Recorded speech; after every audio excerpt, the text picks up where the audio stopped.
President Donald Trump took to Twitter Sunday night to tout his administration's accomplishments after reports his top contender for his chief of staff job wasn't taking the position, and Democrats said he could face impeachment proceedings over hush money payouts to two women during his 2016 campaign.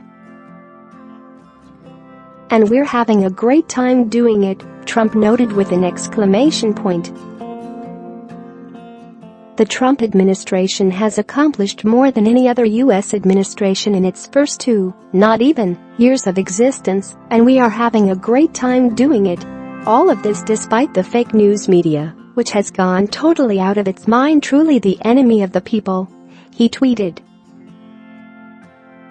His tweet came after Democrats took to the Sunday morning talk shows to warn him that impeachment could be on the agenda after Friday's revelation that the president's former personal attorney Michael Cohen worked in coordination with and at the direction of Donald Trump, by his own admission, to arrange for the National Enquirer to buy the rights to the two women's stories and kill them, preventing media exposure of their claims.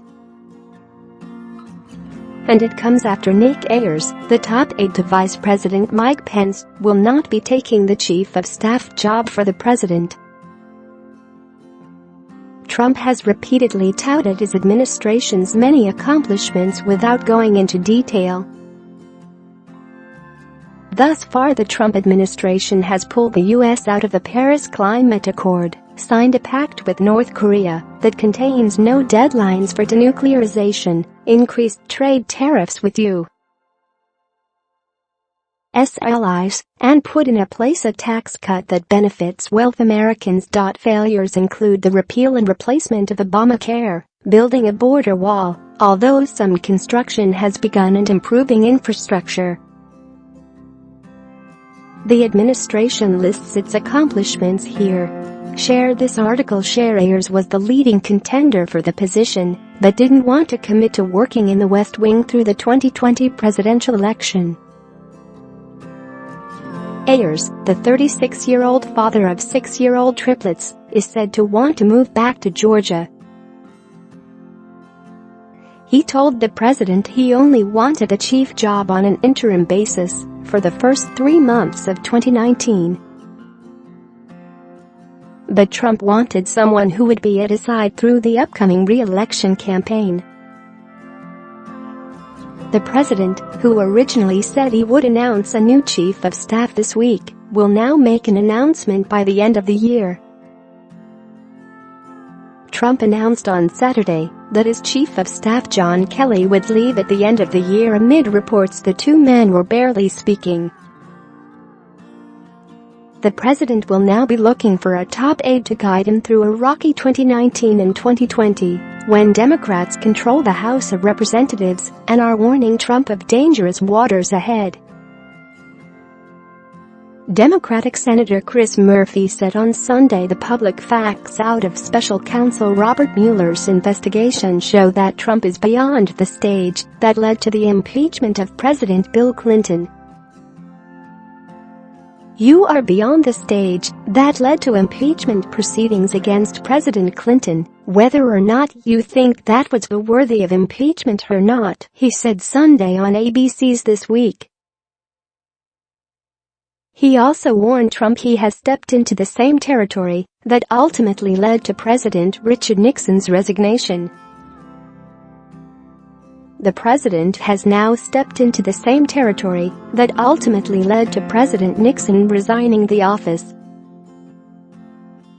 President Nixon was an unindicted co-conspirator, certainly a different set of facts. But this investigation is now starting to put the president in serious legal crosshairs, and he should be worried, and the whole country should be worried, he said. "Listen, nobody's rooting for the president to go down in this manner. This isn't good for democracy, but this investigation may ultimately lead to Congress taking action," he added. Murphy wasn't the only lawmaker sounding the alarm. Democratic Representative Adam Schiff said there is a very real prospect that the president will be indicted on the day he leaves office, and there is a real prospect he will face jail time. There's a very real prospect that on the day Donald Trump leaves office, the Justice Department may indict him. That he may be the first president in quite some time to face the real prospect of jail time, Schiff said Sunday on CBS'"Face the Nation."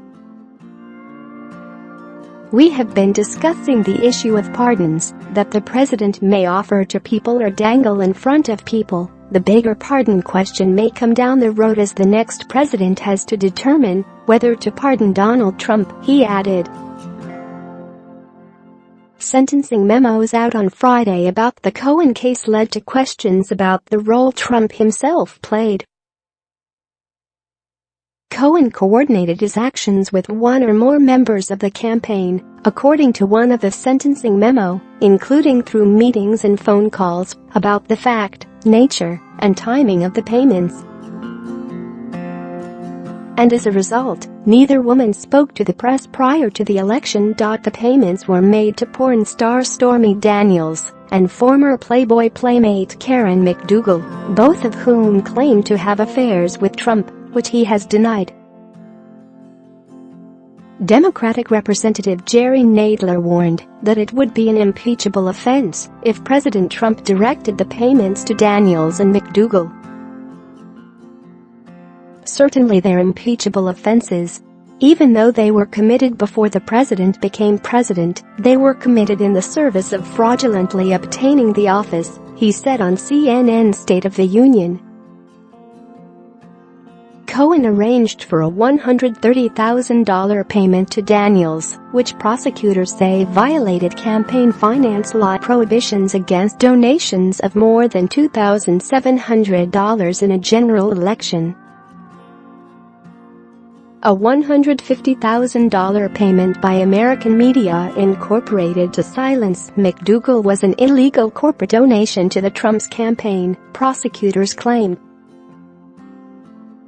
Both women claim affairs with Trump, which he has denied. Prosecutors noted Cohen had implicated the president in the payments. Cohen himself has now admitted, with respect to both payments, he acted in coordination with and at the direction of Individual 1, the prosecutors wrote. Individual 1 refers to Trump. Trump claimed the filings out on Friday vindicate him. Totally clears the president. Thank you, he tweeted.